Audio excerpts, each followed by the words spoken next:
Untuk tahap pertama, saya akan mencoba membagikan pengetahuan tentang sinematografi dan videografi. Apa sih bedanya sinematografi dan videografi? Teman-teman juga harus mengetahui tentang jenis-jenis shoot dan pergerakan kamera yang sering digunakan. Audio berperan penting dalam sebuah video. Tentunya sebagai seorang pembuat video, kita harus mengetahui apa itu audio dan bagaimana cara perekaman audio tersebut.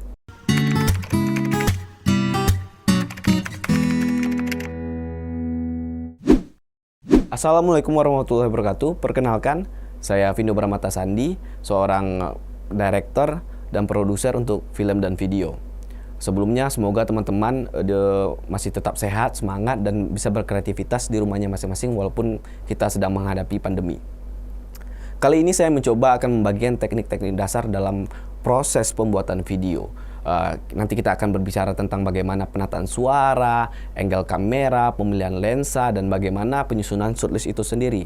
Oke. Untuk tahap pertama, saya akan mencoba membagikan pengetahuan tentang sinematografi dan videografi. Apa sih bedanya sinematografi dan videografi? Oke, materi berikut akan saya coba bagikan ke teman-teman melalui sebuah video. Mari kita saksikan videonya. Sinematografi. Sinematografi bekerja di produksi audiovisual yang perlu persiapan dan pemahaman kreatif yang matang. Contohnya, film, iklan atau TVC, dan musik video. Seorang sinematografer adalah kepala dari Departemen Sinematografi. Sinematografer bertugas menciptakan momen, ada efek yang dirancang dengan proses kreatif yang matang. Setup yang kompleks dan penuh kontrol. Sinematografer bertugas untuk menyampaikan cerita secara visual, yang terdapat motivasi dan makna yang lebih dalam untuk bisa melibatkan emosi penonton. Perlengkapan syuting yang dipakai oleh sinematografer cukup kompleks seperti film layar lebar dengan budget yang besar. Di antaranya setup kamera, lighting, sound, dan lain sebagainya. Hal itu sangat dipertimbangkan dan memerlukan banyak tim untuk mengoperasikannya. Selanjutnya kita ke videografi. Seorang videografer, pekerjaannya lebih ke menangkap momen, seperti dokumentasi acara nikahan, event musik, pesta ulang tahun, dan acara-acara lainnya. Videografer dituntut untuk multi-talent dan multitasking. Videografer berurusan langsung dengan klien dan mencoba memenuhi ekspektasi klien. Videografer harus mempersiapkan sound sendiri, menyewa alat sendiri, menyusun, hingga mencari musik yang cocok. Setup kamera, lensa, lighting, dan sound yang simpel bertujuan untuk membuat videografer lebih nyaman dan fleksibel dalam bergerak. Karena videografer itu harus menangkap momen dengan maksimal.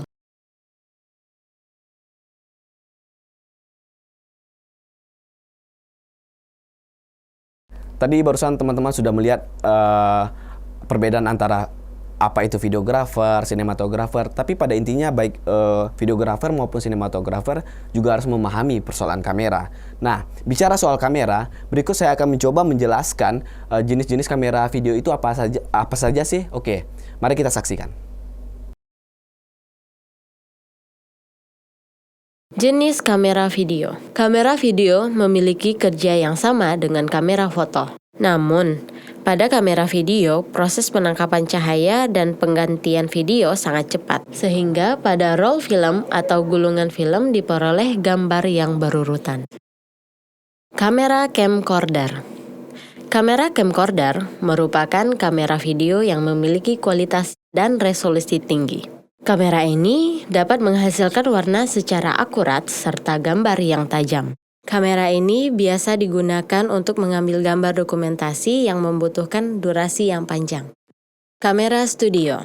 Kamera studio adalah kamera yang digunakan untuk produksi di dalam studio televisi.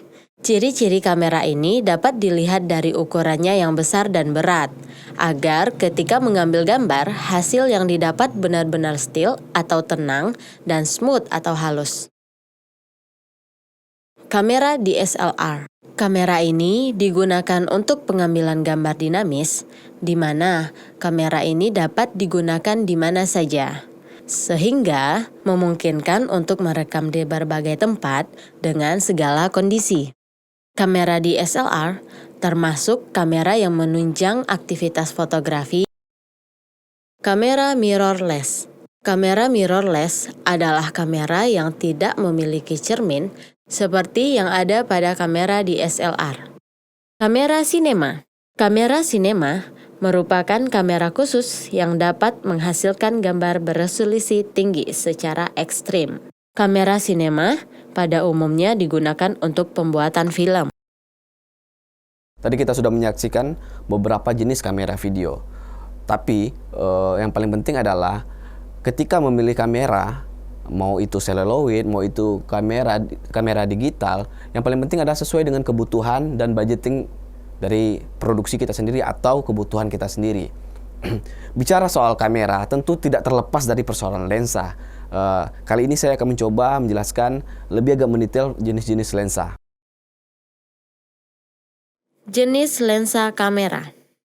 Lensa adalah salah satu alat yang powerful untuk bercerita secara visual. Karena lensa memiliki optik yang dapat berubah perspektif kita terhadap dunia di dalam video maupun film. Kamera tidak dapat merekam tanpa lensa. Karena itu, lensa sangat dibutuhkan untuk merekam video. Lensa memiliki focal length, yaitu jarak titik lensa ke sensor dalam kamera yang dihitung dalam satuan milimeter. Semakin panjang focal length-nya, semakin sempit pandangan yang bisa direkam. Begitu juga sebaliknya. Jenis lensa. Jenis lensa terbagi atas dua. Yang pertama, lensa prime atau lensa fix. Lensa fix adalah lensa yang focal length-nya tidak dapat diubah. Yang kedua yaitu lensa zoom. Lensa zoom adalah lensa yang memiliki variasi focal length yang dapat diatur sesuai dengan kebutuhan. Kategori lensa. Yang pertama yaitu short lens. Lensa ini memiliki ukuran 16 mm sampai 35 mm. Yang kedua, normal lens. Lensa ini memiliki ukuran 35 mm sampai 85 mm. Yang ketiga yaitu long lens. Lensa ini memiliki ukuran 85 mm sampai 200 mm. Tiga hal yang harus dipertimbangkan dalam memilih lensa. Yang pertama adalah kebutuhan teknis. Misalnya, mengambil adegan orang berkelahi. Kita dapat menggunakan kemampuan lensa long lens yang bisa mengopresi ruang sehingga adegan berkelahi terlihat lebih nyata. Yang kedua yaitu keputusan kreatif atau konsep. Misalnya, penggunaan lensa long lens dalam ruang untuk menciptakan kesan terhimpit. Yang ketiga yaitu anggaran atau budget. Kita harus mempertimbangkan budget dan anggaran untuk merealisasi lensa yang kita butuhkan. Hal itu tergantung dari proyek yang akan kita produksi.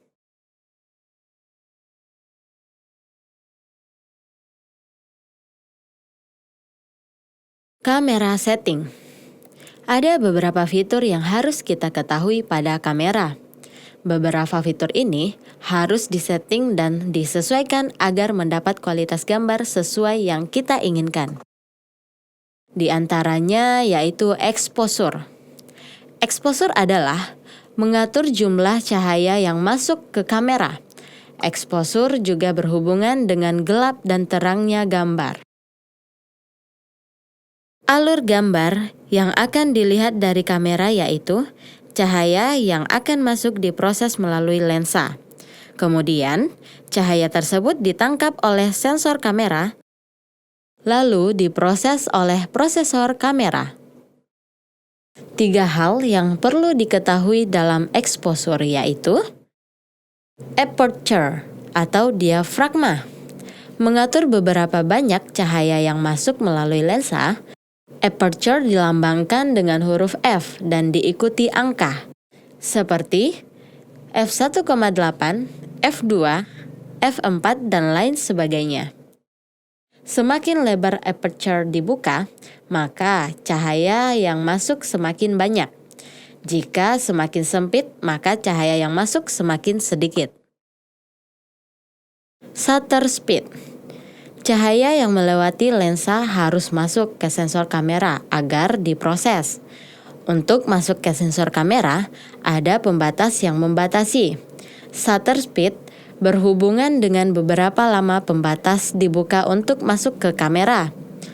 Semakin lama pembatas tersebut dibuka, maka cahaya yang masuk akan semakin banyak. Begitu pula sebaliknya. Shutter speed ditulis dengan satuan detik. Biasanya angka yang digunakan pada video adalah 2 kali fps atau frame per second. Misalkan kita menggunakan 24 fps, maka shutter speed yang akan kita gunakan adalah 48 atau 50. ISO. ISO adalah tingkat sensitivitas atau kepekaan kamera terhadap cahaya. Semakin besar angka ISO, maka kepekaan semakin tinggi. Begitu pula sebaliknya. Semakin besar ISO, maka gambarnya akan semakin terang. Begitupun sebaliknya. Efek yang dihasilkan yaitu grain. Grain adalah bintik-bintik yang memberikan tekstur ke gambar dan tidak mengganggu warna serta kualitas. Noise. Noise adalah bintik-bintik yang mengganggu warna dan menurunkan kualitas gambar. Semakin tinggi angka ISO-nya, maka noise-nya akan semakin banyak. Semakin kecil angka ISO-nya, maka gambarnya akan semakin clear. Urutan setting kamera. Yang pertama, shutter speed. Mengatur shutter speed 2 kali dari fps. Yang kedua yaitu aperture. Jika ingin background-nya blur, maka gunakan angka yang kecil. Begitu juga sebaliknya. Yang ketiga yaitu ISO. Settingan ISO pada umumnya tergantung dari batas maksimal pada kamera. Jika menggunakan ISO terlalu tinggi dari batas kamera, maka kualitas gambar yang diambil kamera akan berkurang.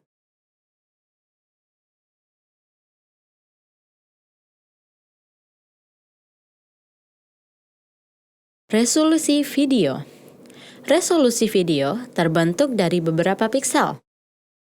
Piksel atau picture element adalah elemen pembentuk gambar.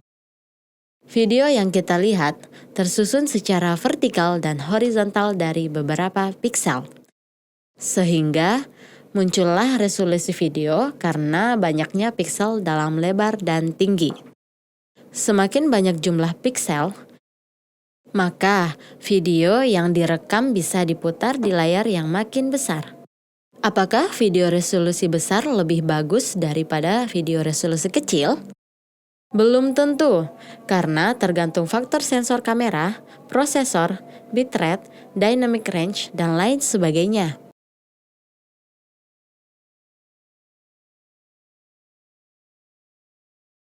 Nah, setelah teman-teman mengetahui bagaimana mengoperasikan kamera dan memilih lensa yang tepat, teman-teman juga harus mengetahui tentang jenis-jenis shoot dan pergerakan kamera yang sering digunakan. Jenis-jenis shoot. Shoot adalah satu rangkaian gambar yang diambil dari kamera tanpa interupsi. Satu shoot terbentuk dari menekan tombol record sampai dengan menekan kembali tombol record untuk mengakhiri perekaman. Berdasarkan ukuran subjek atau shoot size. Yang pertama, long shoot. Long shoot digunakan untuk menunjukkan tempat kejadian dan membuat subjek terlihat secara utuh atau keseluruhan dari frame kamera.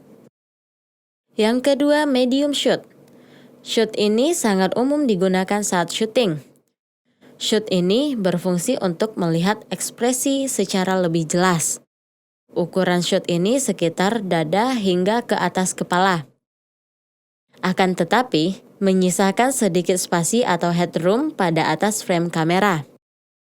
Yang ketiga yaitu close up. Berguna untuk menyampaikan ekspresi, emosi, dan reaksi pemain secara lebih detail dan jelas kepada penonton. Ukuran shot ini sekitar pundak ke atas kepala. Single shot. Dalam hal ini, hanya membingkai satu objek atau karakter dalam satu frame. To shoot. Dalam hal ini hanya membingkai 2 subjek atau karakter dalam satu frame. Three shoot. Dalam hal ini hanya membingkai 3 subjek atau karakter dalam satu frame. Yang terakhir, group shoot. Dalam hal ini hanya membingkai lebih dari 3 subjek atau karakter dalam satu frame. Berdasarkan ketinggian kamera. A-level. A-level adalah tinggi mata tokoh atau suatu benda sejajar dengan lensa kamera. Secara psikologi, angle ini menganggap sejajar para tokoh. High angle. High angle adalah pengambilan kamera yang diarahkan ke bawah untuk menangkap subjek. Biasanya digunakan untuk menunjukkan posisi karakter yang terpuruk atau rendah. High angle juga dapat digunakan untuk membantu penonton memahami geografi dari setting lokasi yang digunakan. Top angle. Top angle adalah shoot yang diambil dengan cara vertikal dari atas ke bawah. Yang terakhir, low angle. Low angle adalah pengambilan kamera yang diarahkan ke atas untuk mengambil subjek. Biasanya digunakan untuk menunjukkan rasa kagum, wibawa, dan menaikkan ketinggian subjek. Pada umumnya, low angle digunakan untuk merekam bangunan keagamaan. Angle ini juga dapat digunakan untuk posisi tokoh-tokoh penting seperti presiden, pahlawan, atau pimpinan perusahaan.